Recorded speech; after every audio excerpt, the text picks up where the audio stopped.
This is Seemorerocks reporting from Down Under.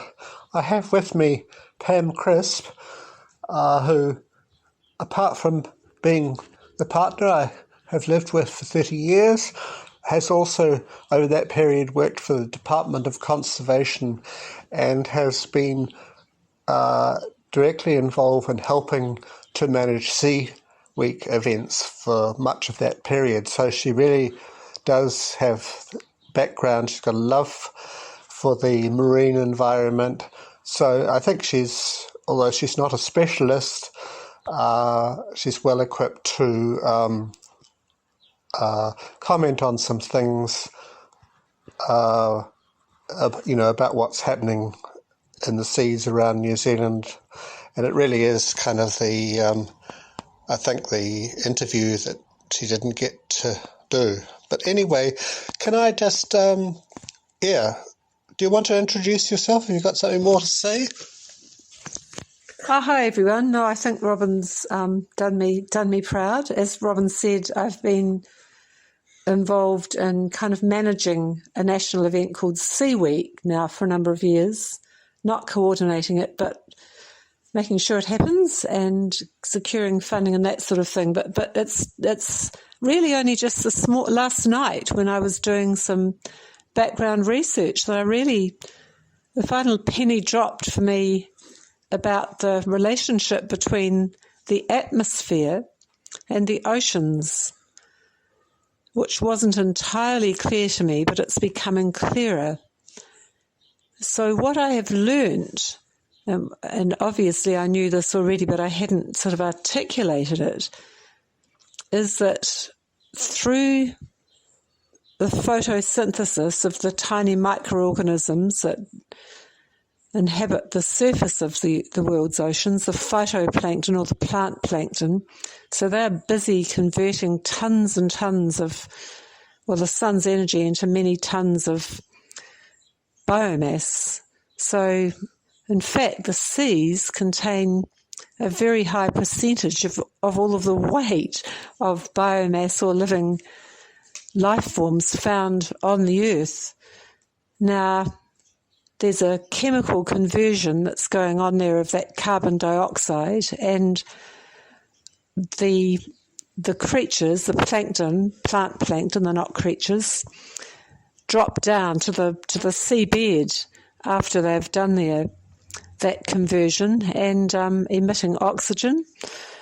And the carbon dioxide in the dead phytoplankton builds up on the seabed as massive reserves of carbon dioxide that have been taken out of the atmosphere. So, and I really didn't know this, the ocean actually acts as a giant sponge. I wasn't quite sure what that mechanism was. I knew that the oceans were often referred to as a heat sink, but it's good to have a bit clearer an idea of what that actually looks like. And I've also learnt that it's the very top surface levels of the ocean that are the richest in terms of that biomass. Now, what's happening, of course, with the warming of the Earth's atmosphere is that that's driving change in the oceans. And we're seeing real changes in the oceans with increased acidity in large areas of the oceans, which brings different species, some becoming extinct, others proliferating, bleaching of coral reefs in particular, a very visible sign of changes in the oceans due to the warming, with the coral organisms unable to produce the calcification needed to form those beautiful ocean reefs. In New Zealand, we're seeing the beginnings of that as well, with affecting some of our shellfish. Yes, it's obvious, isn't it, when you know it, but it's not obvious when you don't. I'm just reading a little quote here that I found about it. The oceans operate as a giant thermostat that regulates global temperatures Oceans store carbon and CO2 like a gigantic sponge, holding 50 times more CO2 than the atmosphere. So I think that's there's a lot more, obviously, that could be said about that connection, but starting at a very basic level, every second breath that we take across the planet is coming really from the oxygen. And if the oceans, if the oceans died, and you do sometimes hear about dead seas, we would go as well, for sure. Oh, thank you. That's a wonderful explanation, and I've learnt some stuff that's sort of new for me. So my next question would be, how are these links between the oceans and the atmosphere playing out across the planet and here in New Zealand? Yes, thanks, Robin. I'm sure that this will be completely old hat to most of your informed listeners, but again, I'm just joining the dots for myself here. So coming back to those intricate connections between the oceans and the atmosphere, as few would deny now, the Earth's warming very rapidly under a cloak of what we call greenhouse gases. And how is that playing out? Most obvious really at the poles, particularly in the Arctic, where the ice, even in winter, is showing signs of being, losing its connection to the land masses, and ice sheets, the Greenland ice sheet, and also Antarctic. In Antarctica, the ice sheets are thinning and receding. And linked to that, of course, sea levels are rising. I don't have a height or an estimate of that, and I don't know whether that's the same across the globe or different in different parts of the world. But I do know as a nation in the Pacific that New Zealand reports a lot on the disasters that are repeatedly hitting small island nations, most recently Fiji, with intense hurricanes and other activity being driven by these changes in the atmosphere, but also in the seas. And of course, it doesn't take a very big increase in temperature in the sea to dramatically impact on plants and animals, both in the oceans but also on land. Just small increases in temperature can threaten many species with extinction and contribute to dramatic fires on the land as well. Yes, I don't know what else to say. As I say, I'm not a scientist, but it's just looking at the, I don't know, almost weekly, there's evidence from elsewhere, but also here in New Zealand of the changes taking place. Earlier this morning, I was looking at the 2020 State of Our Gulf report, which is reporting on 20 years of change in the Hauraki the Hauraki Gulf in and around the city of Auckland. And there are massive changes of all sorts. But again, you can see there the evidence that warming oceans is having on the marine life in that environment. And of course, it's coupled with the challenge of population growth and all sorts of pollutants finding their way into the sea, as well as the warming temperatures. But just this year, I know from people I work with who were doing monitoring, inshore monitoring in the Hauraki Gulf with school groups, that they were finding some species from elsewhere, invasive marine pests that were turning up in the waters around Auckland, one of them being the Mediterranean fanworm. And these invasive species are being seen more and more now with warming waters in the oceans, bringing them down. And they pose a great danger to our marine ecosystems in the same way as land-based pests, insects, for example, finding their way into New Zealand, are such a threat to our indigenous plants and animals here. There's much more that could be said, but I think that's probably as much as I'm in a position to speak to at the moment. Probably more from the point of view of somebody with a background in conservation than in conservation science. Did you want to add to that, Robin? Yeah, well, I've been observing this for 4 or 5 years, and I don't really remember which years, but I know that 2018 and perhaps even the year before that was a major heat wave, and I was monitoring this myself for many, many months on from Climate Reanalyzer, and just noticing just how much warmer the atmospheres, the ocean was, and there was never anything coming out about this. And then finally,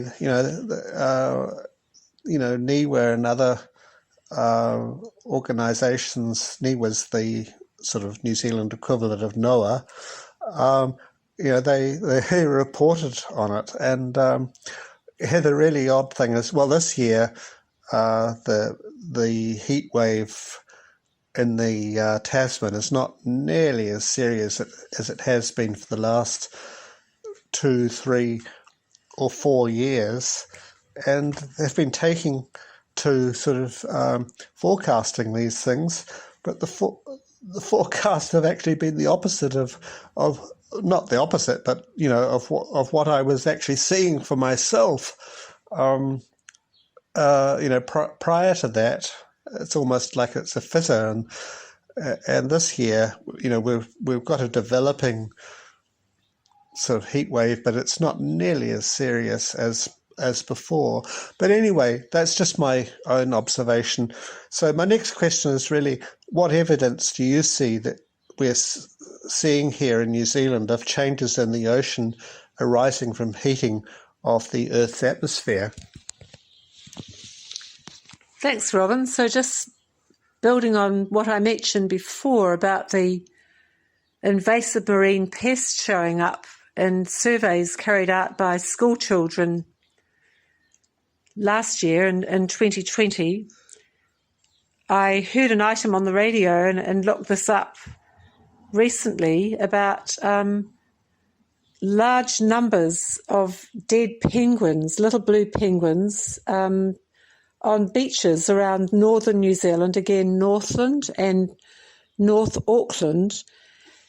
And somebody from the Bird Rescue Charitable Trust, Dr. Lynn Miller, has been commenting on that and noticing it's terribly sad. These birds are in a really, really bad way. They're seeing the adult birds coming in really emaciated, well under 500 grams. And, it's pretty much a death sentence for them. Apparently, the Bird Rescue Trust were given a heads up by NIWA that we were going into a weather pattern which will bring warmer than average sea and air temperatures, especially around the North Island. And this is what I find interesting. Of course, again, it's joining the dots, isn't it? This means that the fish that the penguins and other seabirds feed on move out or stay in deeper, colder water. They don't come inshore. So, of course, a young penguin can't swim very far to feed itself, and so the birds can starve. And apparently this wasn't expected to happen so early this season, 2020-21. So apparently young penguins are fledging through this sort of, very early in the season, because the breeding season was very early. Why? plus the adults are all sort of going to be in terrible trouble. So somebody from the Seabird Trust was quoted, Dr. Lynn Miller, and I agree with her, and I had to say that.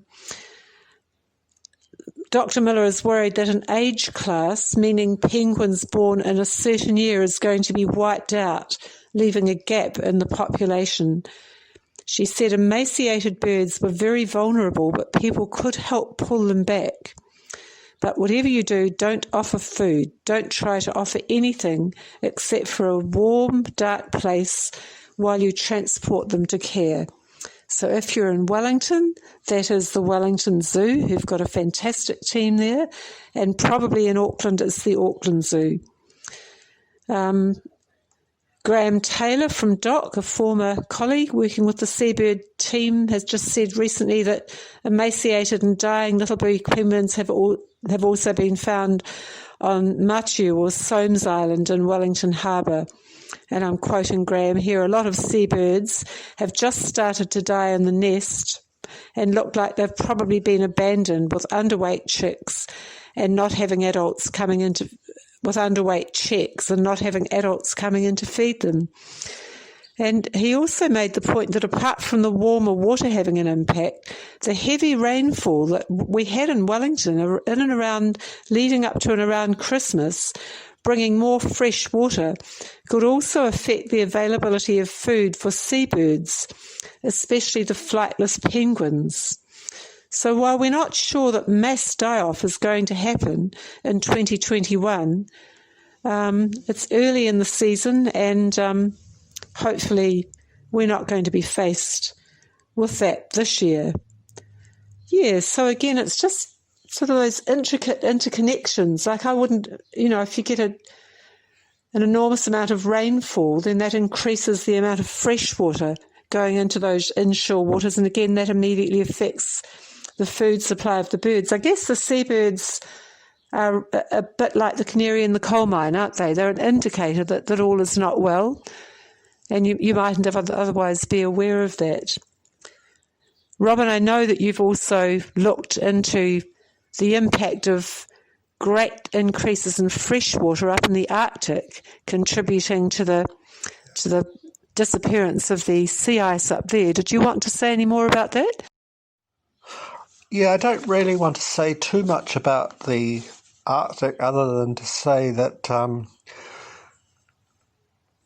you've got a change in salinity in the Arctic Ocean because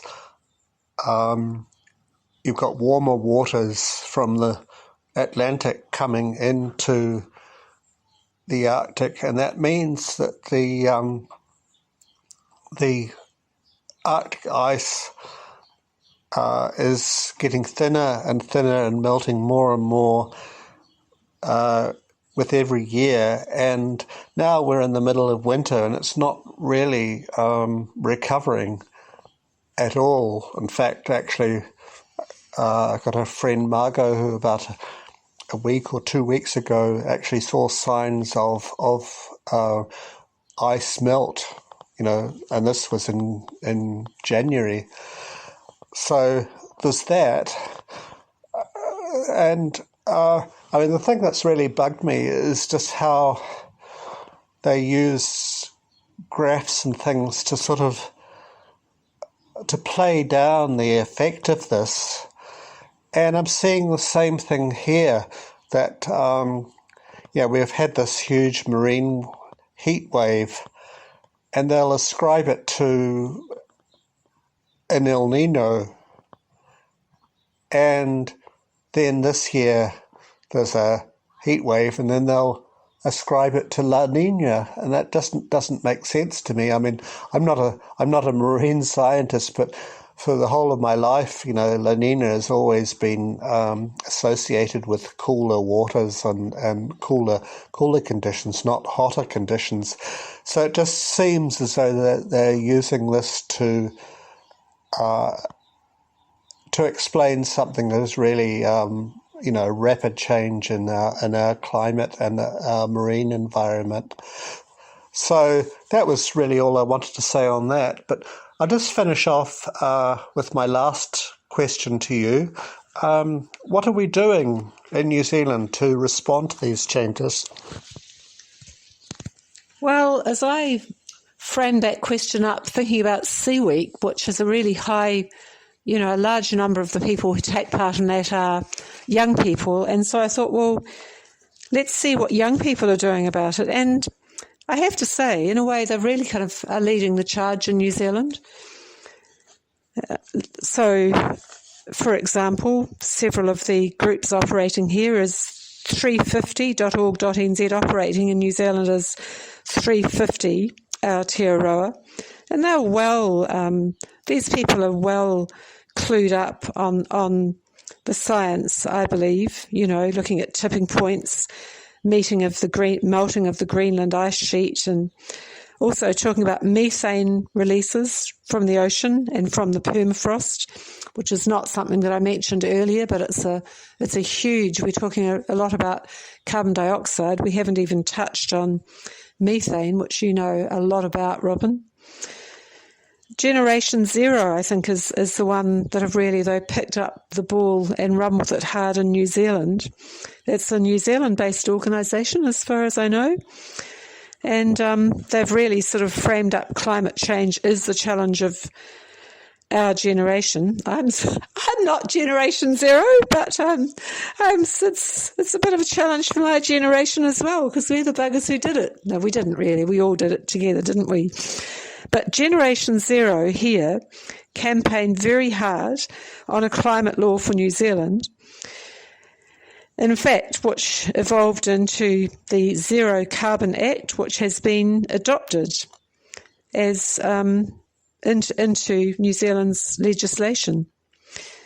So Generation Zero teamed up with School Strike, which is an international movement now of young people triggered by the young Swedish activist Greta Thunberg.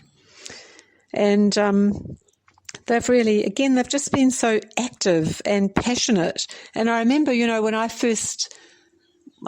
got into senior high school and went to university, we were passionate, We were out there marching against the Vietnam War, and this is their thing. And thank God they are. So, yes, we have a Zero Carbon Act, which I believe passed into law in late 2019 with near unanimous support. And